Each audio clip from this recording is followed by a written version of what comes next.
काजी फाइज ईसा ने chief justice Pakistan के अहुदे दा हलफ उठा लिता। चीफ जस्टिस पाकिस्तान की हलफ बरदारी की तकरीब शिरकत लई सुप्रीम कोर्ट के तमाम जजिज एक नाल ऐवान सदर पहुंचे, जिथे सदर पाकिस्तान डॉक्टर आरिफ अलवी ने जस्टिस काजी फाइज ईसा तो इन्हां दे अहुदे दा हलफ लिता। जस्टिस काजी फाइज ईसा की तकरीब हलफ बरदारी निगरान वजीर आजम नवारुल हक काकड़, चारों सूबाई governor, army chief general Asim Munir समेत विफाकी वज़रा ते वकला भी शरीक होए। काजी फाइज ईसा ने 5 सितंबर 2014 ਨੂੰ सुप्रीम कोर्ट ऑफ पाकिस्तान के जज की हैसियत तो हलफ उठाया। 2019 ਵਿੱਚ सदारती रैफरेंस के बाद सीनियर तरीन जज होने के बावजूद इन्होंने 3 साल किसी आईनी मुकदमे के बेंच शामिल नहीं किया गया। 26 अक्तूबर 1959 ਨੂੰ कोयटा पैदा होने वाले जस्टिस काजी फाइज ईसा के वालिद मरहूम काजी मुहम्मद ईसा ऑफ फशीन क़याम पाकिस्तान की तहरीक के सरकर्दा रहनुमा ते कायद आज़म मुहम्मद अली जिन्नाह के करीबी साथी सी। जस्टिस काजी फाइज ईसा का बतौर चीफ जस्टिस पाकिस्तान दौर बहुत मुख्तसर होएगा। 25 अक्तूबर 2024 ਨੂੰ अहुदे तो रिटायर्ड हो जाएंगे।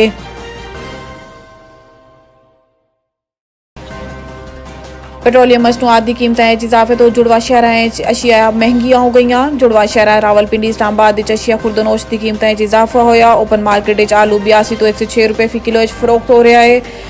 प्याज 85 रुपए तो 110 रुपए किलो, टमाटर 90 तो 100 रुपए किलो दस्तियाब हो रहा है। लहसन 430 तो 580। जब फलों की गल की जाए तो फ्रूट केला 160 रुपए फी दर्जन, ते आड़ू 264 तो 310 रुपए फी किलो फरोख्त हो रहा है।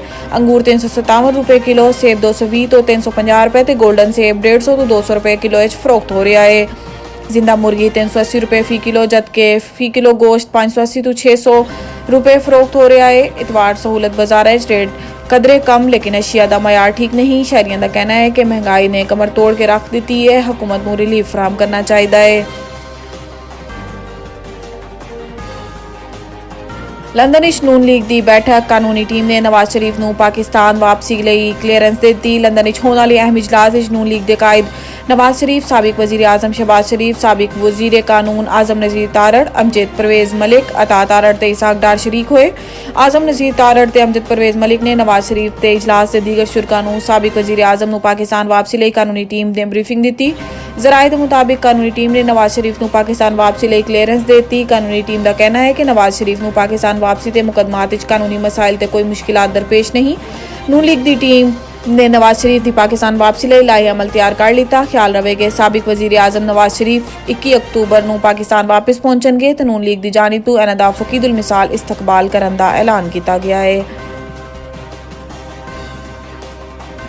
पिशावर सब तो ज्यादा बिजली चोरी कित्थे पकड़ी गई, पुलिस ने रिपोर्ट जारी कर दी। पुलिस ने बिजली चोरों के खिलाफ जारी करदा रिपोर्ट के मुताबिक 15 दिनों के दौरान बिजली चोरों के खिलाफ 262 FIR दर्ज की गई, जबकि बिजली चोरी मुलविस 54 अफराद को गिरफ्तार भी किया गया। रिपोर्ट के मुताबिक बिजली चोरी तो मुतलिक 269 शिकायत मौसूल हुई, जबकि बिजली चोरी मुलविस 332 अफराद की निशानदही की जा चुकी है। पुलिस रिपोर्ट दसिया गया है कि बिजली चोरी की सब तो ज्यादा 63 FIR कैंट डिवीजन दर्ज की गई। सिटी डिवीजन तो 35, फकीराबाद डिवीजन तो 21, जबकि सदर 49, वरसग 45 ते रूरल डिवीजन तो 47 FIR दर्ज की गई। ख्याल रहे कि बिजली चोरों के खिलाफ मुल्क भर च वड्डे पैमाने पर ऑपरेशन जारी है ते हुण तक सैकड़ों गैर कानूनी कनैक्शन मुनकता किए जा चुके हैं।